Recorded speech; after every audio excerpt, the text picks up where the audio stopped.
नमस्कार दोस्तों, आज हम 9th क्लास का सेकंड चैप्टर लेके आए हैं इंट्रोडक्शन टू लीनियर पॉलिनोमियल।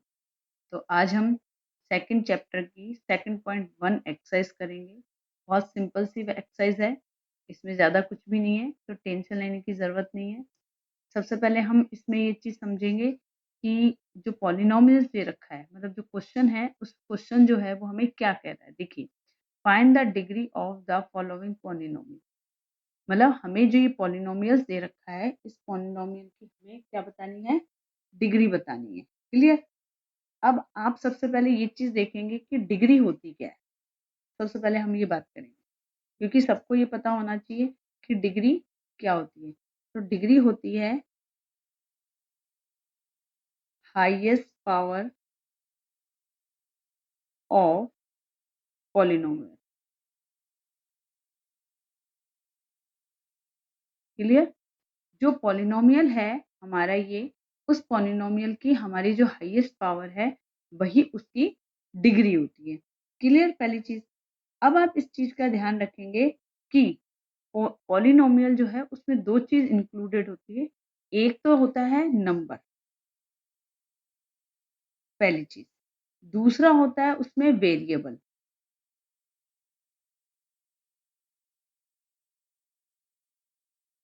ये 2 चीज़ उसमें शामिल होती है। जैसे फॉर एग्ज़ाम्पल की अगर हम बात करें, तो अगर हमने यहाँ पे लिया 3x, तो ये जो है 3, मतलब ये जो 3 है वो क्या है? वो नंबर है। क्लियर? तो ये जो नंबर है, ये नंबर क्या कहलाता है? आपका कोएफ़िशिएंट। इस चीज़ को आप विशेष रूप से ध्यान रखेंगे, क्योंकि पॉलिनोमियल्स में ये हमें पता होना बहुत ज़रूरी है। तो जो ये नंबर है, वो नंबर क्या कहलाएगा? कोएफ़िशिएंट कहलाएगा। और जो x है, अब इस x की जगह y भी हो सकता है, z भी हो सकता है, मतलब एबीसीडी की कोई भी छोटी एबीसीडी का कोई भी वर्ड हो सकता है। तो जो ये x, y, z जो भी है, उसको हम कहते हैं वेरिएबल। क्लियर? आप सभी को ये सब चीज़ क्लियर हो गई होगी। सबसे पहले हमें ये जानना बहुत ज़रूरी है कि डिग्री क्या होती है, और हमारे पॉलिनोमियल में 2 चीज़ इम्पोर्टेंट होती है, एक होता है नंबर, एक होता है वेरिएबल। जो नंबर जो होता है, वो हमारा कहलाता है कोएफ़िशिएंट, और जो हमारा वेरिएबल जिसको हम कहते हैं एक्स, वाई या जो भी एबीसीडी की जो भी डिजिट होती है, वो जो भी एबीसीडी का वर्ड्स जो होता है, उसको हम कहते हैं वेरिएबल। क्लियर? अब हम बहुत आसानी से हम क्वेश्चंस जो है वो कर पाएँगे। देखिए, find the degree of the following polynomials. हमारे जो ये पॉलिनोमियल्स दे रखे हैं, इन्हीं की हमें डिग्री बतानी है। ठीक है? फर्स्ट क्वेश्चन जो है वो क्या है? 2x² 5x + 3।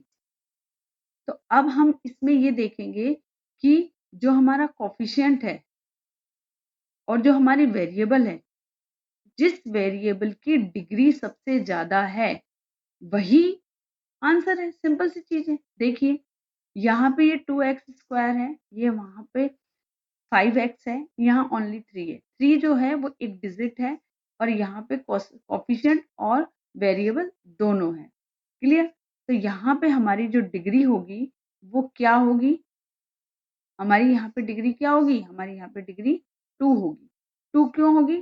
क्योंकि यहाँ पे जो हमारा पॉलिनोमियल है 2x², जो x है उसकी पावर जो है वो 2 है। मतलब हमारा जो वेरिएबल है, उस वेरिएबल की पावर सबसे ज़्यादा होगी, वही उसकी डिग्री कहलाएगी। क्लियर आप सभी को? सेकंड का देखेंगे, सेकंड है अपना y की पावर 3 प्लस 2y माइनस 1। तो इसमें हमारी डिग्री जो होगी वो क्या होगी? देखिए, y की पावर कितनी है? 3 है, y की पावर यहाँ पे ओनली 1 है। तो y की पावर 3 है, तो हमारी डिग्री भी कितनी होगी? 3 होगी। थर्ड देखिए, -9। अब देखिए आप, ये ओनली -9 है, ये एक नंबर है। इसमें कोई भी वेरिएबल नहीं है। तो हमारे पास ओनली नंबर है और कोई भी वेरिएबल नहीं है, तो हमारे पास यहाँ पर जो डिग्री होगी वो क्या होगी? हमारे पास यहाँ पर डिग्री जो होगी वो होगी 0। क्लियर? जब हमारे पास कोई भी नंबर दे रखा है और वेरिएबल नहीं दे रखा है, तो हमेशा ध्यान रखेंगे की जो डिग्री होगी वो हमारी 0 होगी। अगर हमारे पास कोई वेरिएबल है जिसकी पावर नहीं दे रखी, जैसे इधर ये y दे रखा है, इधर ये x दे रखा है, तो इनकी जो डिग्री होगी वो क्या मानी जाएगी? 1 मानी जाएगी। इस चीज़ को आप विशेष रूप से ध्यान रखेंगे। 4th देखेंगे हम, ये है 4z - 3। क्लियर? यहाँ पे हमारी डिग्री जो है वो क्या होगी? 4 के पास जो वेरिएबल है z, उस z के ऊपर कोई भी पावर नहीं है, तो हम पावर को क्या मानेंगे? 1। तो इसमें हमारी क्या मानी जाएगी? 1 डिग्री मानी जाएगी। क्लियर? आगे बढ़ते हैं हम सेकंड क्वेश्चन के लिए। नेक्स्ट पेज पे देखिए,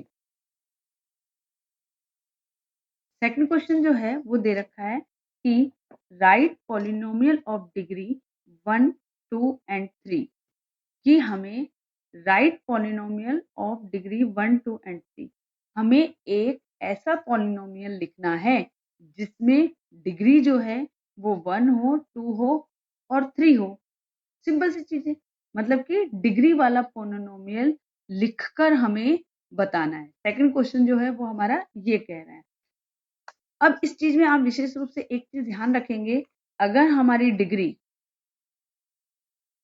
1 होती है, तो हमारा कौन-सा पॉलिनोमियल कहलाएगा? लीनियर।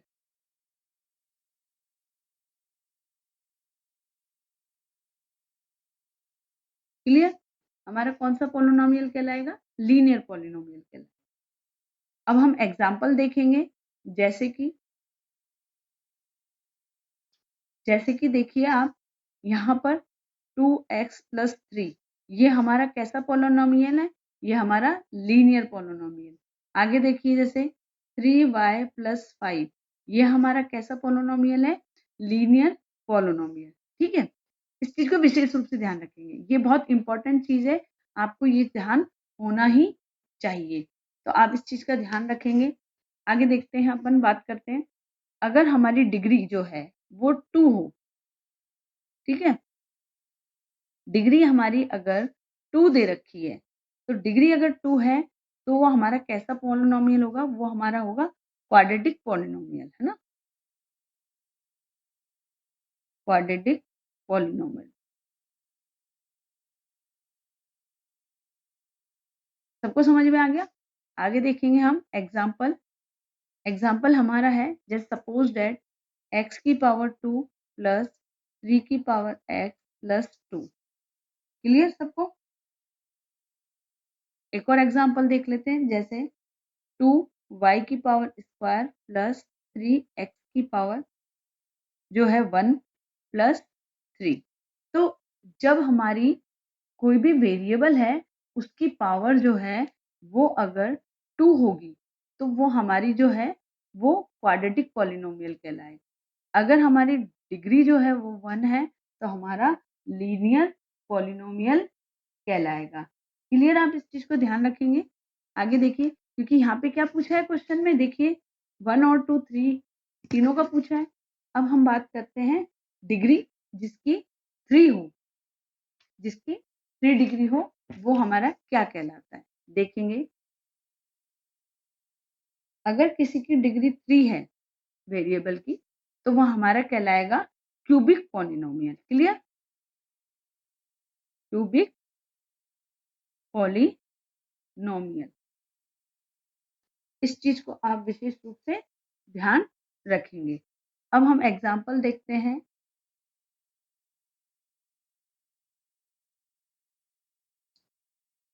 एग्ज़ाम्पल देखते हैं अब हम, जैसे कि x की पावर जो है 3x की पावर जो है वो हम यहाँ मान लेते हैं 3 माइनस 2x की पावर 2 प्लस x की पावर 3। यहाँ पे देखेंगे अपन, जो हमारी x की पावर है वो 3 है, तो हमारा ये क्या हो जाएगा? क्यूबिक पॉलिनोमियल हो जाएगा। क्लियर सभी को? आगे देखेंगे एक एग्ज़ाम्पल और, जैसे कि 2y की पावर 3 माइनस 3y की पावर स्क्वायर y की पावर 2 प्लस y प्लस 1। ये हमारे एग्ज़ाम्पल्स हैं, जिसमें हमने वेरिएबल जो पे जो पावर लगाई है वो हमने 3 लगाई है, तो हमारा वो क्यूबिक पॉलिनोमियल हो गया है। तो आप इस चीज का ध्यान रखेंगे विशेष रूप से कि जब भी ये पूछा जाए कि डिग्री हमें 1, 2, 3 लगानी है और हमें कोई ऐसा पॉलिनोमियल बनाना है जिसकी की डिग्री जो है वो 1 हो, 2 हो, 3 हो, तो हमारी क्या हो जाएगी, 1 डिग्री पे लीनियर पॉलिनोमियल हो जाएगा, सेकंड पे क्वाड्रेटिक पॉलिनोमियल हो जाएगा, थर्ड डिग्री होगी तो क्यूबिक पॉलिनोमियल होगा। क्लियर आप सभी को? अब हम करेंगे क्वेश्चन नंबर 3। देखिए थर्ड क्वेश्चन क्या कह रहा है, what are the coefficient of x square and x cube in the polynomial.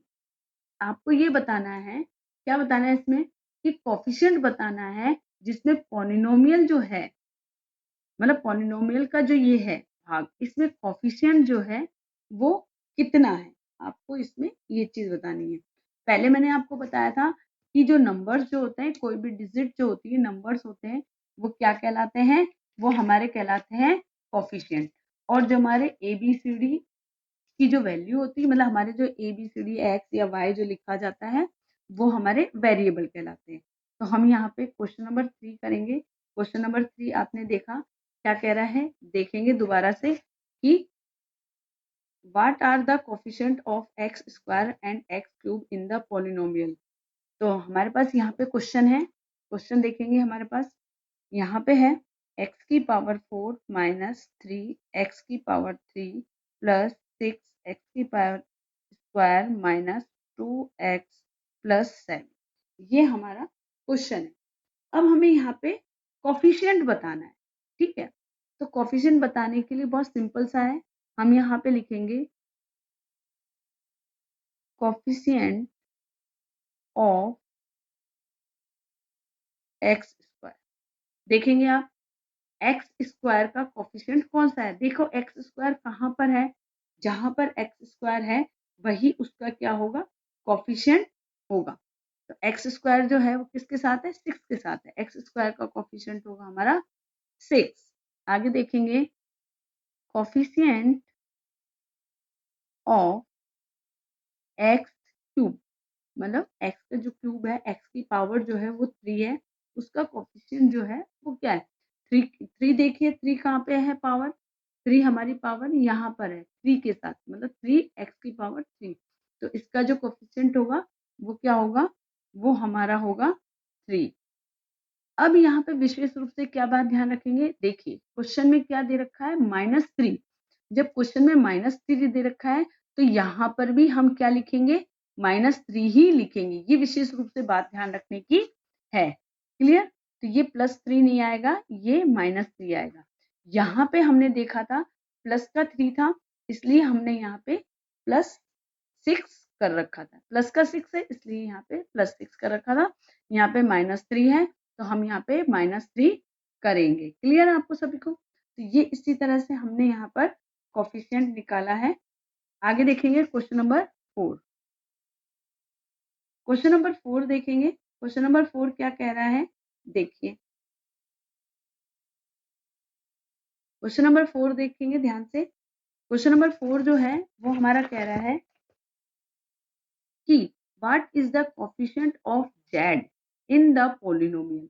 ये आपको एक पॉलिनोमियल दे रखा है जिसमें आपको जेड जो है वो बताना है, मतलब यहाँ इसमें आपको जेड को ढूंढना है कि जेड जो है वो कहाँ पर है। देखते हैं क्वेश्चन अपन।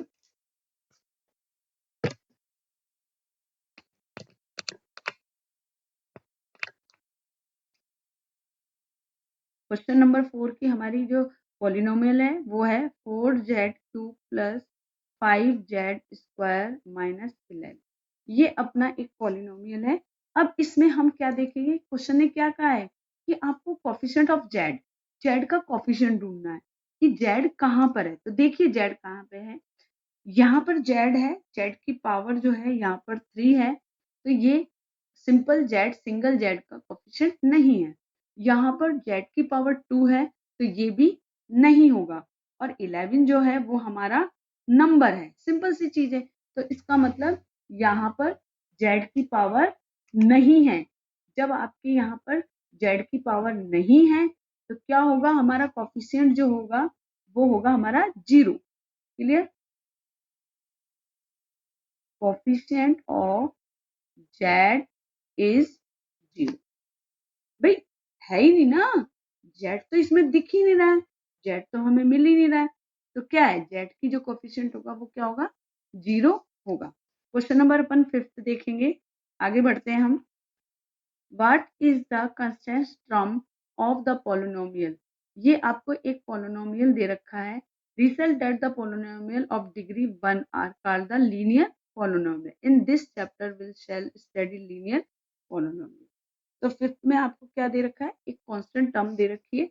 देखिए 9x की पावर 3 प्लस 5x की पावर 2 माइनस 8x माइनस 10, ये अपना एक पॉलिनोमियल दे रखा है। क्लियर? अब क्वेश्चन ने क्या पूछा है कि इसमें एक कांस्टेंट टर्म जो है वो क्या होती है। क्लियर? अब इम्पोर्टेंट बात जो है वो क्या ध्यान रखेंगे कि कांस्टेंट टर्म जो है वो विदाउट वेरिएबल, मतलब कि जो कांस्टेंट टर्म है, जो विदाउट वेरिएबल टर्म जो है वो क्या होगी। भाई सिंपल सी चीज है, अगर x नहीं दिया गया है या y नहीं दिया गया है और केवल नंबर ही दिया गया है तो हम उसे कांस्टेंट बोलते हैं।